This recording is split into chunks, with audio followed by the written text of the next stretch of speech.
जय हिंद दोस्तों, आपका हार्दिक स्वागत है आपका अपने चैनल दयालपुर में। आपके लिए लेकर आए हैं दोस्तों करंट अफेयर के कुछ मोस्ट इंपोर्टेंट क्वेश्चन। और दोस्तों चैनल पर पहली बार आए हैं तो दोस्तों चैनल को सब्सक्राइब कर लें, बेल आइकन प्रेस कर लें ताकि आने वाली क्लास का नोटिफिकेशन मिल जाए आपको सबसे पहले। और दोस्तों क्लास अच्छी लगे तो अपने दोस्तों में जरूर शेयर करें। और इससे पहले ही क्लास आपने ना देखी हो तो हमारे प्ले लिस्ट से जाकर इससे पहले ही क्लास देख सकते हैं। और दोस्तों आपको हमारे चैनल पर सुबह 6 बजे करंट अफेयर के टॉप 15 क्वेश्चन मिल जाया करेंगे। और दोस्तों शाम 5:30 बजे आपको हिंदी के टॉप 15 क्वेश्चन मिल जाया करेंगे। और दोस्तों हमारे टेलीग्राम चैनल का लिंक आपको डिस्क्रिप्शन में मिल जाएगा, वहाँ से जाकर आप पीडीएफ डाउनलोड कर सकते हैं। चलते हैं दोस्तों आज की क्लास के पहले प्रश्न की तरफ। जैसे कि दोस्तों आज की क्लास का पहला प्रश्न है, केंद्र को आईडीबीआई बैंक में विदेशी फंडों को कितने प्रतिशत से अधिक निवेश करने की अनुमति है।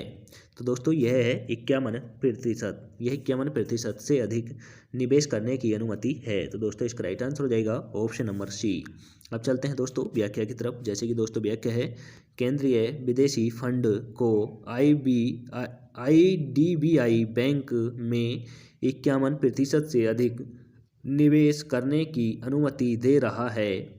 वर्तमान में आरबीआई के नियम निजी बैंकों में विदेशी स्वामित्व पर रोक लगाते हैं।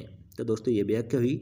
अब चलते हैं दोस्तों अगले प्रश्न की तरफ। जैसे कि दोस्तों अगला प्रश्न है, किस राज्य के मंत्रिमंडल ने सफाई कर्मचारी आयोग बनाने के विधेयक को मंजूरी दी है।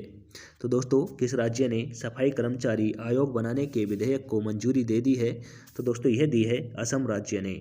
यह असम राज्य ने दी है। तो दोस्तों इसका राइट आंसर हो जाएगा option number D. Option number D is right answer. अब दोस्तों इन सभी राज्यों की राजधानी बता दूं, नोट कर लें। गुजरात की गांधीनगर है, राजस्थान की जयपुर है, कर्नाटक की बेंगलोर है, असम की दिसपुर है। अब चलते हैं दोस्तों व्याख्या की तरफ। जैसे कि दोस्तों व्याख्या है, असम कैबिनेट ने सफाई कर्मचारी आयोग बनाने के लिए एक विधेयक को मंजूरी दी। तो दोस्तों ये व्याख्या हुई। अब चलते हैं अगले प्रश्न की तरफ। जैसे कि दोस्तों अगला प्रश्न है, कार्तिकाई दीपम रथ उत्सव किस राज्य में आयोजित किया जाता है। तो दोस्तों यह किया जाता है तमिलनाडु राज्य में। यह तमिलनाडु राज्य में किया जाता है। तो दोस्तों इसका राइट आंसर हो जाएगा option number D. Very important question हो जाएगा दोस्तों, इसे आप स्टार लगाकर नोट करें, यह आपको काफ़ी एग्जाम में मदद करेगा। अब दोस्तों इन सभी राज्यों की राजधानी बता दूं, नोट कर लें। केरल की त्रिवेंद्रपुरम है, झारखंड की रांची है, राजस्थान की जयपुर है, तमिलनाडु की चेन्नई है। अब चलते हैं दोस्तों व्याख्या की तरफ। जैसे कि दोस्तों व्याख्या है, कीर्तिगाई दीपम रथ महोत्सव तमिलनाडु के मदुरै में आयोजित किया जाता है। तो दोस्तों यह भी नोट कर लें, यह तमिलनाडु के मदुरै में आयोजित किया जाने वाला उत्सव है। अब चलते हैं दोस्तों अगले प्रश्न की तरफ। जैसे कि दोस्तों अगला प्रश्न है, विश्व बैंक ने अपने 2022-23 के सकल घरेलू उत्पाद के पुनर्वानुमान को 6.5% से बढ़ाकर कितने प्रतिशत कर दिया। तो दोस्तों यह 6.5 से बढ़ाकर 6.9% कर दिया। तो दोस्तों इसका राइट आंसर हो जाएगा option number B. Option number B is right answer.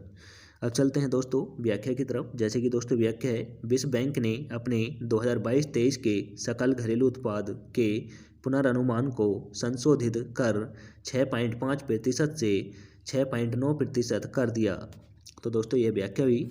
अब चलते हैं अगले प्रश्न की तरफ। जैसे कि दोस्तों अगला प्रश्न है, किस देश ने भारत आने वाले तेल टैंकरों को रोका। तो दोस्तों भारत को आने वाले तेल टैंकरों को किस देश ने रोक दिया है। तो दोस्तों यह रोका है टर्की देश ने। टर्की देश ने रोक दिया है। तो दोस्तों इसका right answer option number D हो जाएगा। और दोस्तों टर्की को तुर्की भी कहते हैं, यह भी याद रखें। अब चलते हैं व्याख्या की तरफ। जैसे कि दोस्तों व्याख्या है, तुर्की ने भारत आने वाले तेल टैंकरों को रोक दिया।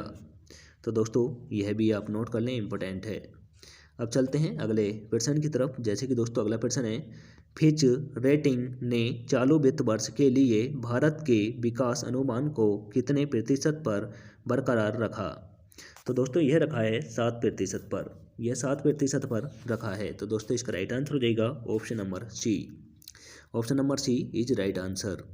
अब चलते हैं व्याख्या की तरफ। जैसे कि दोस्तों व्याख्या है, फिच ने भारत की जीडीपी को चालू वित्त वर्ष में 7%, 2023 में 6.2% और 2024 में 6.9% की दर से बढ़ने का अनुमान लगाया है। तो दोस्तों ये व्याख्या हुई। अब चलते हैं अगले प्रश्न की तरफ। जैसे कि दोस्तों अगला प्रश्न है, जापान, ब्रिटेन और किस देश ने संयुक्त रूप से छठी पीढ़ी के फाइटर जेट का निर्माण किया है? तो दोस्तों जापान, ब्रिटेन और इटली ने मिलकर यह छठी पीढ़ी का फाइटर जेट का निर्माण किया है। तो दोस्तों इसका राइट आंसर हो जाएगा option number C. Option number C is right answer. अब चलते हैं व्याख्या की तरफ। जैसे कि दोस्तों व्याख्या है, जापान, ब्रिटेन और इटली मिलकर छठी पीढ़ी के लड़ाकू विमान बना रहे हैं। तो दोस्तों ये व्याख्या हुई। अब चलते हैं अगले प्रश्न की तरफ। जैसे कि दोस्तों अगला प्रश्न है, 9वीं वार्षिक आयुर्वेद कांग्रेस और आरोग्य एक्सपो 2022 का उद्घाटन किस राज्य में हुआ है? तो दोस्तों यह किस राज्य में हुआ है? यह हुआ है दोस्तों गोवा में। यह गोवा में हुआ है। तो दोस्तों इसका right answer option number C हो जाएगा। अब दोस्तों इन सभी राज्यों की राजधानी बता दूं, नोट कर लें। गोवा की पणजी है, उड़ीसा की भुवनेश्वर है, केरल की त्रिवेंद्रपुरम है, असम की दिसपुर है। अब चलते हैं व्याख्या की तरफ। जैसे कि दोस्तों व्याख्या है, 9वीं विश्व आयुर्वेद कांग्रेस और आरोग्य एक्सपो 2022 का उद्घाटन गोवा में किया गया। तो दोस्तों ये व्याख्या हुई। अब चलते हैं अगले प्रश्न की तरफ। जैसे कि दोस्तों अगला प्रश्न है, पैकमैक एशिया एक्सपो 2022 किस शहर में आयोजित किया गया था? तो दोस्तों यह किया गया था मुंबई में। यह मुंबई में आयोजित किया गया था। तो दोस्तों इसका राइट आंसर हो जाएगा ऑप्शन नंबर बी। पैकमैक एक्सपो एशिया एक्सपो 2002 किस शहर में किया गया? यह किया गया दोस्तों मुंबई में। अब चलते हैं व्याख्या की तरफ। जैसे कि दोस्तों व्याख्या है, प्रसंस्करण और पैकेजिंग के लिए एक अंतर्राष्ट्रीय सम्मेलन पैकमैक एशिया एक्सपो 2002 6 दिसंबर से 9 दिसंबर 2022 से मुंबई में आयोजित किया जा रहा है। तो दोस्तों ये व्याख्या हुई। अब चलते हैं अगले प्रश्न की तरफ। जैसे कि दोस्तों अगला प्रश्न है, table tennis federation of India की पहली महिला अध्यक्ष कौन बनी है? तो दोस्तों वेरी इंपॉर्टेंट हो जाएगा। Table tennis federation of India की पहली महिला अध्यक्ष बनी है मेघना अहलवात बनी है। तो दोस्तों इसका राइट आंसर हो जाएगा option number A. Option number A is right answer.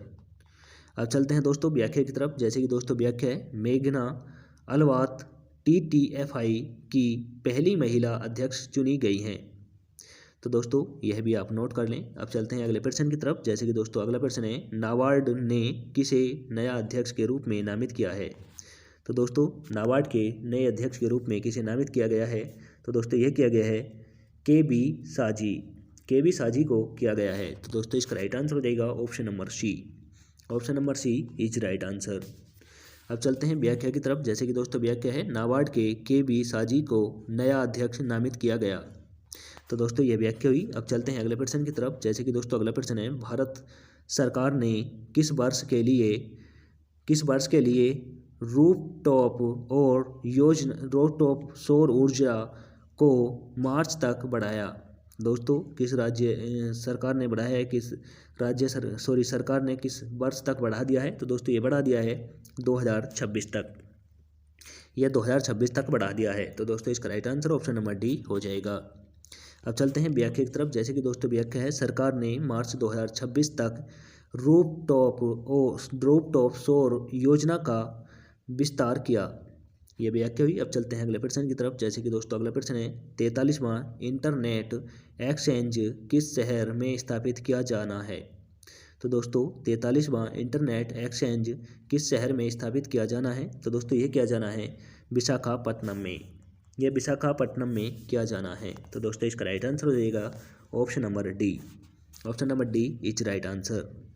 अब चलते हैं व्याख्या की तरफ। जैसे कि दोस्तों व्याख्या है, विशाखापट्टनम में 43वां इंटरनेट एक्सचेंज स्थापित किया जाना है।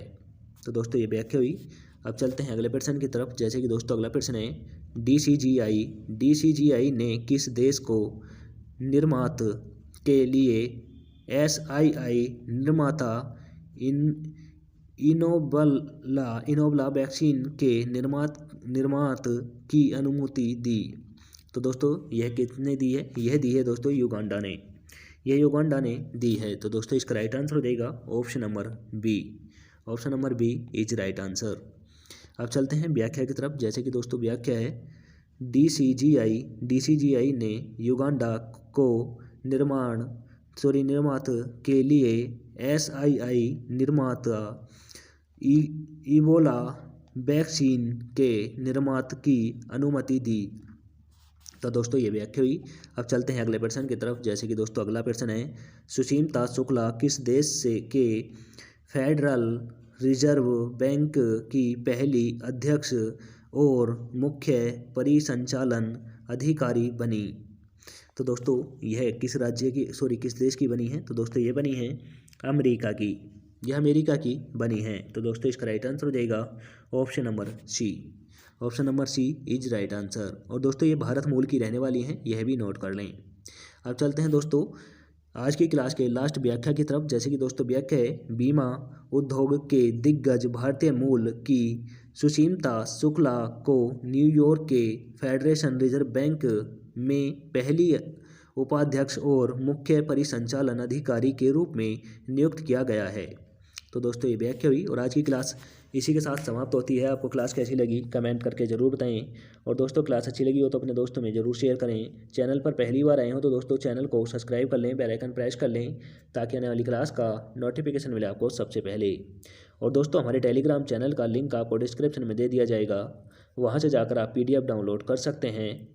मिलते हैं दोस्तों नेक्स्ट क्लास के साथ। जय हिंद, वंदे मातरम।